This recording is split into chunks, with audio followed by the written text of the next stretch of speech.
The latest. Thank you for love and support. I appreciate you all. Africa is poor. That's the narrative worldwide. And Africa, there's insecurity. So for that reason, a lot of countries say they don't want their citizens to be here. We were here when France told us that Mali, Niger, and Burkina Faso aren't good for their citizens to visit. So for that reason, they are going to cancel their Air France from operating in these three nations. So we said, okay, fine. After all, if we don't go to France, we don't go buy. So we decided to live in our wonderful and amazing continent. Air France decided not to operate here because we know the reason to which Emmanuel Macron, the president of France, came out to bring this shakara speech. Because we decided to say, France, move out of Mali, move out of Niger, and move out of Burkina Faso. France thought that, oh, if he should cancel this, it's going to affect us. After all, we don't even want to come to your country. Now we are seeing how wonderful and amazing Africa is. For us to just wake up and hear. Now France is begging Mali, Niger, and Burkina Faso to reoperate in these three nations. Africa is poor. Yes, Africa we don't have anything. But we are the reason to which your economies are moving. According to reports during the COVID-19 era, when other countries seized people from moving to France, Air France was just moving in and out of Africa. Anyhow, even with the dangers and what we were announcing, every other nation was taking precautionary measures to limit Air France, the contact with France. But Africa has been the place in 2020 where France made whoop sums of money. Yes, dollars, l'argent. The money was just flowing in and out because as for Africa, you know, we can never say no. African can never say no. So we were just doing yes sir, yes sir. When everybody was banning them, we cannot say don't come. We were still allowing them to come. And France made a lot of money. And you see these Francophone nations, they are truly feeding France. They are the reason to which France is France. Ever since they decided to leave and say Air France should not work in Mali, Niger, and Burkina Faso, if I tell you the amount of money that France's economy has lost, you will be shocked. This is the amount of money France lost. Former French President Jacques Chirac once said, France would become a third world country without Africa. Now, it seems to be happening as France and French corporations are facing massive losses after they have been kicked out from Burkina Faso, Niger, and Mali. Recently, it has been revealed that Air France has faced a collective loss of 65 million euros because it was kicked out of the Sahel region. The loss has been so painful that Air France wants to return to the Sahel region. However, Ibrahim Traoré from Burkina Faso and other military leaders in Mali and Niger will never let that happen. So what desperate actions France is making for an immediate return to Burkina Faso, Mali and Niger, and what losses it is facing? In this video, let's know about that.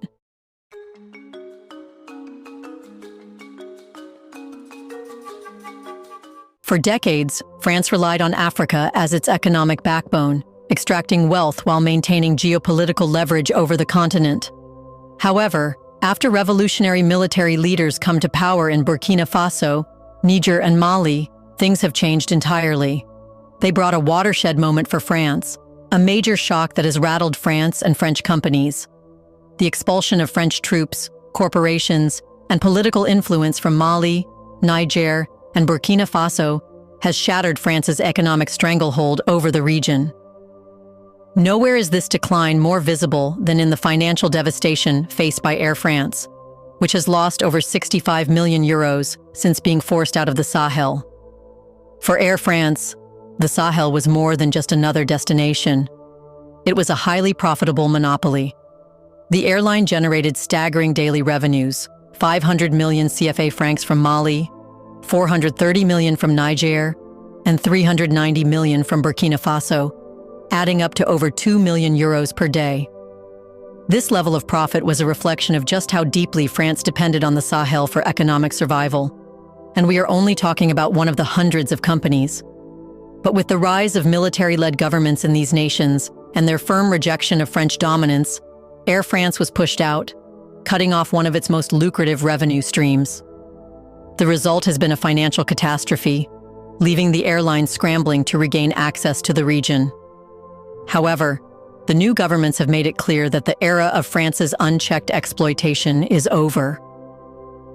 The revolutionary leaders of Burkina Faso, Mali, and Niger represent a new era of African governance, one that prioritizes sovereignty over submission. These leaders have taken bold steps to dismantle France's economic and military grip on their countries. That's because they know the reason France has leverage is because of the financial benefits it gets from Africa. If these are stopped, France will no longer have the financial backing that gives it international support. You should know that France has long maintained an image of economic strength and industrial power, but much of its success was built on resources it did not actually possess. Despite having little to no significant reserves of gold, uranium, and critical minerals, France remained a major exporter of these commodities for decades. These resources were not French, they were African. France extracted them from its former colonies, rebranded them as its own, and profited while African nations remained underdeveloped. One of the biggest examples of this exploitation was gold. France has no major gold mines, yet it exported vast quantities of the precious metal. The source has always been West African nations like Mali, Burkina Faso, and Niger, where French companies controlled mining operations under unfair contracts. These deals ensured that African countries received only a small fraction of the wealth generated, while the gold was refined in France and sold as a French commodity. On this, Italy's Prime Minister Giorgia Meloni openly exposed France on live TV. Now, with Sahel nations reclaiming their resources and kicking out French companies, France's so-called gold exports have all but disappeared, revealing how dependent it was on African wealth. The same pattern applies to uranium, coltan, cobalt, and lithium, essential minerals for modern technology, electric vehicles, and batteries. France does not have significant reserves of these minerals, yet it remains an important player in the high-tech industry. But that is changing. Burkina Faso, Niger, and Mali's rejection of French influence is not just about political autonomy, but also about dismantling the structural economic dependence that kept Africa subservient to France. This movement gained momentum through a series of military coups that fundamentally altered the power dynamics in the Sahel. The overthrow of pro-French regimes was not merely about local politics, but an outright rejection of France's neo-colonial dominance. Paris reacted with fury, attempting to impose sanctions, severing diplomatic ties, and seeking to isolate the new governments. Yet these actions only accelerated France's downfall in the region. Instead of bowing to external pressure, the new leadership expelled French troops, shut down French embassies, and nationalized key industries that were once controlled by French corporations. Among the most symbolic and financially devastating blows was the removal of Air France, cutting off a major economic artery for France. For decades, Air France was more than just an airline. It was a strategic economic weapon, ensuring France's continued control over African air travel. The airline dictated flight routes, monopolized key connections, and extracted wealth from the region while reinvesting little into local economies. Air France maintained a near-total monopoly on flights between the Sahel and Europe, keeping fares artificially high while providing subpar services compared to other international carriers. This system funneled enormous sums of money out of Africa and into French corporate coffers, reinforcing France's economic grip on the region. However, when the revolutionary government seized power, they began to question why Air France was allowed to operate so freely while contributing so little to African nations. When the airline abruptly suspended flights in response to political changes, the Sahel nations responded by banning Air France from returning and exploring alternative partnerships. Mali's Foreign Minister Abdoulaye Diop openly criticized the airline's arrogance and exploitative business practices, exposing how it routinely canceled flights without accountability. stranding African passengers in Europe and elsewhere. He pointed out that such reckless behavior would never be tolerated in the US or other Western nations, yet Air France felt it could do as it pleased in Africa. That era, he stated, is over. If Air France wants to return, it will stand in line like any other company, without privilege, without special treatment. France is no longer in control. Africa is. But if Sahel nations have successfully expelled France and its corporate interests, why is Air France so desperate to return? The answer is economic survival. The loss of the Sahel has been an absolute disaster for France. French corporate dominance was built on the ability to control African markets, ensuring that everything from uranium to air travel remained under French control. With that system now crumbling, France is facing an economic crisis it cannot ignore. Yes, Air France's expulsion is part of a much larger collapse. One of the most severe blows to France has come from Niger, a country that has been the backbone of France's nuclear energy industry for over half a century. Orano, formerly Areva, France's largest nuclear energy company, depended heavily on Niger's uranium mines, fueling a power grid that provides over 70% of France's electricity. Before the coup in Niger, the country supplied nearly 35% of France's uranium at exploitative prices. Yet Niger itself received only about 5% of the profits from its uranium sales, while France pocketed the rest. When Niger's new military government came to power in July 2023, they immediately suspended uranium exports to France, saying that Orano plundered the country's wealth while leaving its people in poverty. The consequences for France were immediate and severe. French nuclear plants, heavily reliant on Niger's uranium, were forced to scramble for alternative suppliers from Canada and Kazakhstan at significantly higher costs. Orano's mining operations in Niger came to a halt, leading to billions of euros in projected losses. More importantly, France lost its cheapest and most reliable uranium source, further increasing its domestic energy costs and threatening its energy security. Meanwhile, Niger has begun renegotiating uranium deals with Russia and China, ensuring that France will never regain its monopoly over Niger's uranium reserves. Beyond uranium, the Sahel region is rich in gold, lithium, coltan, and other valuable minerals, resources that French companies have historically extracted with minimal compensation to African governments. But with Niger, Mali, and Burkina Faso now prioritizing resource nationalism, France's mining industry is collapsing. Gold mining, long dominated by French-backed firms, is now shifting into the hands of new partners. Mali, Africa's third-largest gold producer, has expelled French mining firms and is now working with Russian and Chinese companies. Burkina Faso, which produces over 50 tons of gold annually, has imposed strict regulations on French companies, making continued operations nearly impossible. Niger has also revoked several gold mining permits previously held by French firms, cutting off yet another lucrative revenue stream that once flowed directly to Paris. This collapse of French gold mining interests has hit major corporations hard. Endeavour Mining, which has deep French ties and significant operations in Mali and Burkina Faso, is now facing serious restrictions and the potential nationalization of its assets.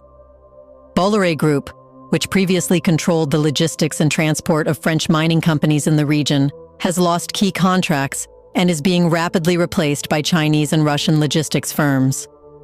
With these developments, France's ability to siphon off Africa's gold wealth while keeping local populations in poverty is coming to an end. Another major loss to France's declining economic control in Africa is Total Energies, the country's largest oil and gas company. For decades, Total Energies maintained dominance over major oil fields in Chad, Gabon, and parts of West Africa, securing cheap energy resources at the expense of African nations. But as Niger, Mali, and Burkina Faso sever their economic ties with France, Total Energies is seeing its once profitable operations crumble to a halt. Niger has frozen oil exports to France and is now prioritizing trade agreements with China. Mali and Burkina Faso have also turned to Russia and Middle Eastern nations for energy partnerships. effectively sidelining total energies from the region. Without access to these African energy reserves, France is now increasingly dependent on expensive imports from the Middle East and the United States, a situation it has long wanted to avoid. Furthermore, France's economic woes in Africa extend far beyond natural resources. Infrastructure projects, once a French stronghold, are now being redirected to other international partners. Historically, French companies like Vinci, Bouygues, and Eiffage controlled the construction of highways, railways, airports, and hydropower dams across West Africa. These projects were typically awarded through corrupt contracts that ensured billions in African taxpayer money flowed into Paris while local economies remained underdeveloped. However, the new leadership in Mali, Burkina Faso, and Niger is dismantling this system. French firms are now being replaced by Chinese, Turkish, and Russian companies that offer more equitable partnerships. Local African businesses are also being prioritized over French firms, ensuring that infrastructure investments remain within Africa instead of being siphoned off to Paris. The collapse of Bolloré Group, which once controlled Africa's largest network of ports, railways, and shipping routes, is one of the most striking examples of this shift. With Sahel nations severing ties with French infrastructure firms, France is losing billions in logistics revenue. This change reflects a broader trend that the days when France dictated the economic policies of its former colonies are over. Within this period, though, so when it happened, Captain Ibrahim Traoré said, okay, fine, this is even a good initiative because you are empowering us to do more, to also do something. Why is it that Air Burkina is there? I have to revive Air Burkina so that Air Burkina too will be doing something and be generating income. Boom! We saw Air Burkina in Burkina Faso. So France was thinking that I was doing Africa. Now France is begging these three nations because after sitting down and realizing the amount of money France has lost, Emmanuel Macron wish he never took this initiative. I don't know whether he thought that Mali, Niger, and Burkina Faso are like the other ones that they can easily go and be saying, I beg you, I beg you. It didn't happen. So finally, Emmanuel Macron has to swallow his pride and now wants to reconnect with Mali, Niger, and Burkina Faso.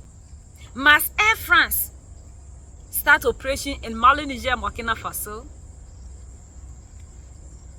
Or we should have our own operating. You see, being self-sufficient is very important. And becoming a leader and knowing what you are supposed to do and the responsibilities on you as a leader and who you are and the kind of kinship you have. You see, you can easily talk back to these people and let them know their stand. Unlike the others that they would have gone to be begging, these ones never went there. Now he sat down and realized that these are truly leaders. So I have to now calm down. Put that pride aside because France is losing.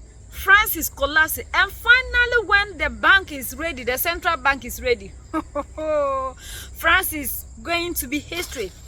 Third world country. That will be France. The colonies have been the ones that have been feeding France for all these decades. And France thought that this is going to continue. France never saw this coming. And we are hoping that the rest of the Francophone nations will rise up. And even the Anglophone nations. What about the rest of you? Aren't you also looking for freedom? Aren't you looking for sovereignty? Mali, Niger, and Burkina Faso did not only do coup. They rose to defend their natural resources. They rose to take their sovereignty into their own hands. And this is a signal they are sending to you, those who always sit down and point your fingers at them that they have done coup. And coup around that area is not good. And you are trying to bring what? Constitutional governance there. Constitutional governance has never given Africans anything rather than looting and backwardness. So we are seeing this amazing development in these nations because these leaders have risen. And that is why always we ask you, the African leaders, to put value on yourself. If you should stand up to who you are and let these people know who you are and stop begging and portraying yourselves as poor people all the time, they will come down to you and beg you. It shouldn't be the narrative. Things must change. And that is why we are calling all of you to come on board. We have to revive everything that is dead. We should stop the dependency, as Mali, Niger, and Burkina Faso are always telling us, and take control over everything that is of the African. And this way, we'll move the continent ahead. Put your speech into action. That's all that matters. And that way, Africa will develop and Africa will move forward. We do no longer want to see speech. This is the time for us all to rise up and fight for a better Africa and a better continent. We can do it. And we need self-freedom, self-reliance, and self-dependency. United we stand, divided we fall. And united we keep standing forever and ever. So, that's the latest around the world. And in France.